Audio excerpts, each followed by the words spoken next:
Not long ago, I got this comment on one of my recent videos saying that this person had 90% accuracy rate theory that based solely on my appearance, I was either poly, lesbian, or probably both. They were wrong, but that's besides the point. What matters here is that when confronted with this nagging 1% that proves their theory wrong, well, you can guess what happened next. I suddenly became the exception. Now, this might seem like small, almost funny moments, but in reality, it's a pattern that I've been encountering all my entire adult life. And I think that it says something important about the way we think, or in this case, fail to think about other people. And that's what I'm trying to explore in today's video. I want to tell you about a conversation that I once had with someone that at that time was close to my life. He said to me, and I'm paraphrasingly here, that all women are whores. And then I proceed to point out something that I thought was very obvious, that hey, I'm a woman, so do you think that I'm a whore too? And obviously, when confronted with this, he automatically said that, oh no, but you are different, you are special, you are the exception. But then the conversation progressed, and all of a sudden, he was saying things like, oh, women always choose the bad guys because they want and they like toxic relationships and they only feel attracted by bad men. And again, I've been in a relationship with a man that, in fact, was one of his closest friends, and he respected my boyfriend, pointed out again something that I thought was obvious, that, oh, but look, I am in a stable relationship with someone that you know very well and that you consider a good guy, a good man. And again, what happened was I was special, I was the exception, I was different. So what was happening is that every single time that I pointed out that this generalization applied to me as well, it simply took me out of the category. And here's the thing, I know that he thought that I would feel flattered or see it as a compliment, but actually I didn't. I felt quite angry and mad and frustrated because I could see so clear what was happening. He was making totalizing statements about groups of people as if he had personally audited every single woman on earth, and he did so with complete certainty, like a 90% accuracy rate. And suddenly, when the evidence, which was me standing right in front of him, didn't fit the theory, instead of questioning the theory, it just quietly moved the evidence away, completely disregarding their own mistake. But instead of apologizing and acknowledging the mistake and question the theory in which the mistake was based, he simply disregarded it completely, like out of the way, and we move on. The interesting part in here is that this behavior actually has a name, and it's called confirmation bias, which is a tendency to seek out, favor, and remember only information that confirms what we already believe in, while disregarding or reframing anything that contradicts it.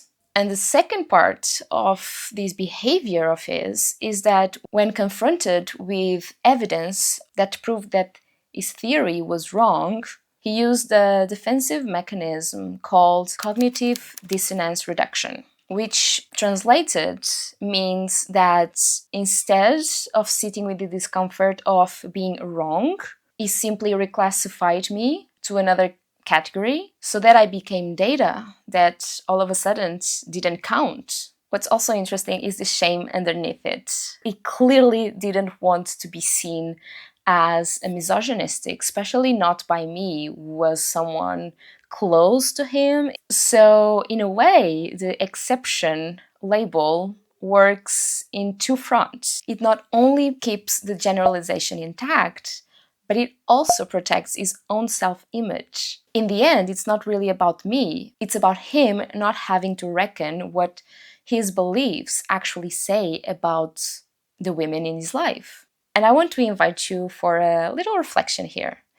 If every woman in a misogynist's life is the exception, like his mother, his partner, his friends, his sister, at what point does the exception becomes the norm? Because you see, statistically, an exception is a minority within a group, but if 100% of women that you know in your life are the exception to the rule, then your rule seems to be describing a group of women that doesn't exist nowhere near you. So it's not a minority anymore.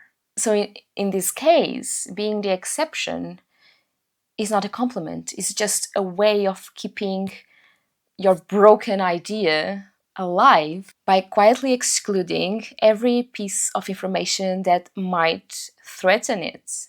And just to be clear here, these patterns are not just about gender. I see it with race, I see it with sexuality, I see it with class, I see it with nationality even. Anytime someone makes a sweeping generalization about a group and then carves out individuals that they happen to like, the same mechanisms are at play here.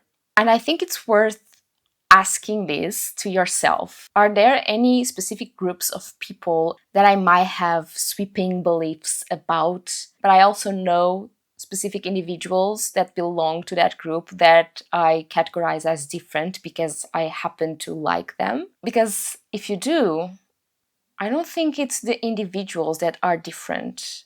Your belief about that group is just biased and faulty in the end. So life is not black and white, and people are not categories. And the version of the world where everyone fits neatly into our predictions of it doesn't actually exist. It only exists when we keep removing anyone who doesn't fit. So I think that the invitation here is that the next time that you find yourself calling someone the exception or different and not fitting within the, well, biased judgment that you made about them or about the group to which they might belong, pause and ask yourself, what would mean if they weren't actually an exception? Is the person the problem, or is the rule that you've created that is not exactly right? Because admitting that you misjudged someone or a group of people, it doesn't make you dumb or a bad person, but your lack of ability to do so, well, I think that says a lot more about you.